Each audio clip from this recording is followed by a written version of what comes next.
கைசி இன்னைக்கு எபிசோட் எப்படி போகுது நடக்கும் பார்ப்போம். இன்னைக்கு எபிசோடில் என்ன கட்டுறாங்கன்னா கையிலுக்கு சின்னதாக ரொமான்ஸ் நடக்குது. அப்போ எழில் சொல்கிறாரு, நான் இன்னைக்கு உனக்கு கிஃப்ட் தரப்போகிறேன் அப்படின்னு சொல்கிறாரு. உடனே கையில் கேட்குறாங்க, என்ன கிஃப்ட்டு சொல்லு அப்படிங்கிறாங்க. இல்லை நீயே கண்டுபிடி அப்படின்னு எழில் சொல்கிறாரு. வழக்கம் போல் முத்தம் தரேன்னு சொல்லுவியா அதுவா அப்படின்னு கேட்குறாங்க. ஆமாம், இந்த வட்டம் கன்னத்தில் இல்லை மவுத்தில் அப்படின்னு சொன்னாங்க. உடனே கையில் வைக்கப்பட்டுச்சு, அதெல்லாம் வேண்டாம்னு சொல்லி ஓடுறாங்க. இங்கே பாரு உன்னை சும்மா விட மாட்டேன்னு சொல்லிட்டு எழில் கையில் வரட்டிக்கிட்டே ஓடுறாரு. கையில் பிடிக்கிறேன்னு சொல்லி ஆறுமுகத்தை தள்ளி விட்டுறாரு. ஆறுமுகம் ஒரு பெயிண்ட் டப்பாக்குள்ளே விழுந்துறாரு. எந்திரிச்சு பார்த்தா கண்ணங்கரேன்னு இருக்காரு. அதை பார்த்து குடும்பமே சிரிச்சுக்கிட்டு இருக்காங்க. தேவி அடக்க முடியாமல் சிரிச்சுக்கிட்டு இருக்காங்க. தேவி சிரிக்கிறத பார்த்து எல்லாருமே மெய் மறந்து பார்க்குறாங்க. தேவி இப்படி சிரித்து எத்தனை நாள் ஆச்சு, இதே மாதிரி விக்னேஷ் மாப்பிள்ளை கூட சேர்ந்து அவள் வாழணும், சந்தோஷமாக இருக்கணும் அப்படின்னு அவங்க அம்மா சொல்கிறாங்க. நிச்சயமாக அது நடக்குமா அப்படின்னு கையில் சொல்லிக்கிட்டு இருக்காங்க.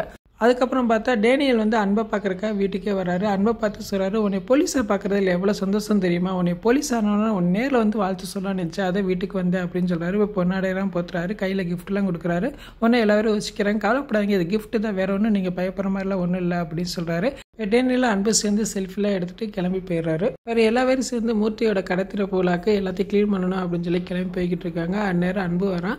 அன்பு நான் ஆட்டோ பிடிச்சி போகிறேன் அப்படின்னு சொல்கிறாங்க. உடனே கையில் சொல்கிறாங்க, எதுக்கு ஆட்டோ பிடிச்சி போகிறேன், நான் பைக்கில் உன்னை ட்ராப் பண்ணுறேன் அப்படின்னு சொல்கிறாங்க. இப்போ கையில் அன்புகிட்ட சொல்கிறாங்க, நீ போலீஸ் ஆன உடனே உனக்கு பைக்கு வாங்கணும்னு ஆசைப்பட்டேன், புல்லட்டில் நீ எப்படி இருக்கும் தெரியுமா அப்படின்னு சொல்கிறாங்க. அப்போ அன்பு சொல்கிறேன், எக்கா நீ எந்த பைக் வாங்கி கொடுத்தா எனக்கு சந்தோஷம் தாக்கா அப்படின்னு சொல்கிறாங்க. இல்லைடா அப்படிலாம் இல்லை, போலீஸ்னால் ஒரு கெத்து இருக்கணும், ஒரு ரவுடியை பிடிக்கும்னு சொல்லி கூப்பிட்டா நீ நான் டாக்ஸியாக பிடிச்சி போவாங்க, உனக்கு நிச்சயம் ஒரு பைக் வாங்கி தருவேன் அப்படின்னு சொல்கிறாங்க. அப்படி எபிசோட் முடிச்சிட்டாங்க. நாளைக்கு எபிசோட் எப்படி பார்த்து பேசுவோம். இந்த வீடியோ பிடிச்ச முடிக்க லைக் கொடுங்க, மறக்காமல் சப்ஸ்கிரைப் பண்ணுங்கள். தேங்க்யூ.